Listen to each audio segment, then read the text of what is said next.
His companions erupted in laughter. Feeling confident, Davis strolled toward where she sat. "Excuse me," he started, a cocky grin forming. "That's quite an impressive jacket you're wearing. Are you really into Navy fighter jets?" Lauren Taylor kept her focus on her meal at first. She completed her bite, deliberately drank some water, then raised her eyes to look at him. Her gaze was composed, a steady shade of blue. "You might say that," she responded in a measured, soft tone. "Cool. So, everyone here goes by their call signs. It's what pilots do," he said, making an uncertain gesture toward where the aircraft were stationed. "I'm guessing a jacket that nice must come with an equally cool call sign. What's yours?" "Top Gun's date." His companions chuckled. He anticipated embarrassment, confusion, perhaps an offended response. He didn't anticipate her placing her utensil down with deliberate care, meeting his stare unflinchingly, and responding with complete composure. "Black Mamba." The call sign lingered in the space between them. Davis's confidence wavered. He produced an artificial laugh, excessively loud and harsh. "Black Mamba, nice choice. But seriously, that's legitimate military gear. Wearing unauthorized items on a military installation can land you in serious trouble."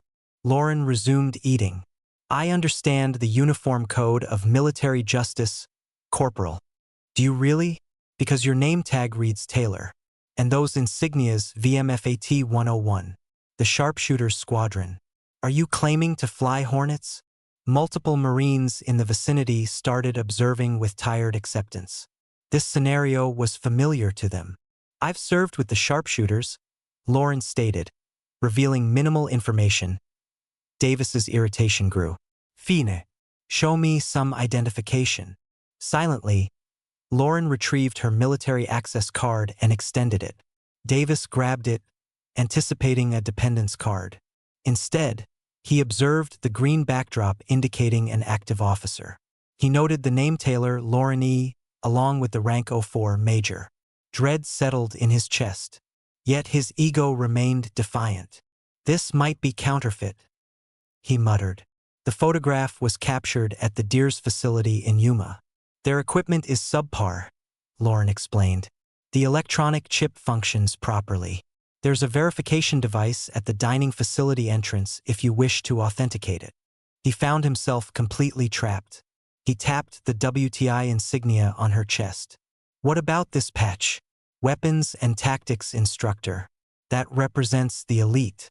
You don't receive one casually, you earn it through extreme hardship."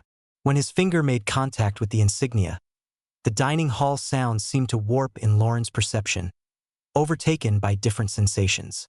The creaking of an FA-18 structure, the metallic flavor of fear-induced adrenaline, the vast pitch-black desert landscape below, explosive anti-aircraft rounds erupting. A panic transmission. "Viper 11. Enemy fire is hitting us. Out of defensive flares. We require immediate extraction." The flashback dissolved. Her attention returned to the young Marine before her dot on the opposite side of the room. Master Gunnery Sergeant Cole set down his coffee. The woman's extraordinary composure combined with the WTI insignia. That pairing was uncommon.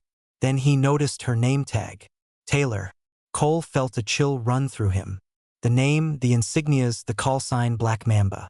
This wasn't a prank. This was living history. He headed for the door, finding a contact he seldom dialed. Colonel Matthews. "Sir, this is Master Gunnery Sergeant Cole. I believe Major Taylor is on base. The aviator from the Kandahar rescue operation, known as Black Mamba." The pause on the line was complete. En route. In the dining facility, Davis felt emboldened by the spectators. "All right, I've seen plenty. That jacket and those patches constitute stolen valor. You're coming with me to the Provost Marshal's office." His two companions positioned themselves beside the table, preventing Lauren from leaving. A quiet murmur spread through the crowd. Lauren merely observed the three young Marines and carefully set her napkin on her tray. Suddenly, the entrance doors flew open with tremendous force, crashing into their stops. All conversation ceased. Standing in the entrance was Colonel Matthews, his expression furious. Accompanying him were the base sergeant major and a brigadier general, the wing's commanding officer. They proceeded directly to her location. The entire dining facility was motionless. Colonel Matthews stopped at attention before her and executed the most precise salute Davis had witnessed. Major Taylor, on behalf of Marine Corps Air Station Miramar, I apologize for how you've been treated. It's a privilege to have you here. The rank of major hit Davis like a physical impact. The brigadier general advanced, his gaze fixed on Corporal Davis. Corporal, you appear uncertain about this officer's credentials. Let me clarify. This is Major Lauren Taylor. She earned the callsign Black Mamba from a reconnaissance unit she extracted from hostile territory after delivering cannon rounds so accurate, she eliminated an enemy weapon position mere meters from friendly forces without injuring anyone.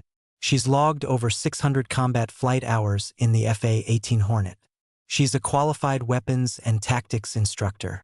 She received the Distinguished Flying Cross for maintaining control when her jet was hit by enemy missiles. Despite an engine fire and total loss of standard controls, she physically controlled her damaged aircraft and flew it 80 miles to safety. Most aviators would have abandoned the plane. The insignias on her flight suit aren't ornamental. They represent hardships beyond your understanding. The quiet was overwhelming. Davis trembled, his complexion pale. The base sergeant major moved forward. You've dishonored yourself, Corporal. You failed to recognize a Marine officer. You saw her gender and drew conclusions. You'll return Major Taylor's identification immediately. You'll offer her an apology, and then you and I will discuss your continued service in this Marine Corps at length. Davis struggled to retrieve the access card. Ma'am, Major, I apologize. The colonel addressed Lauren.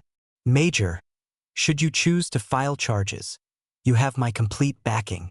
Lauren accepted her identification. That's unnecessary, sir. She faced Davis. Standards exist for valid reasons. They safeguard everyone. Never lower them for anyone, but never enforce them inconsistently based on assumptions. Observe the uniform, acknowledge the rank, honor the individual. That's the only requirement. Her response demonstrated exceptional dignity. Approximately 1 month afterward, Lauren was departing the base store when someone called out, Major Taylor. Corporal Davis stood there by himself wearing civilian attire. Ma'am, I wanted to apologize once more. Genuinely this time. He held her gaze. My actions were inexcusable. I've researched your commendations. I was completely ignorant. I'm sorry. Lauren assessed him. The incident had changed him. What's your military occupational specialty, Corporal?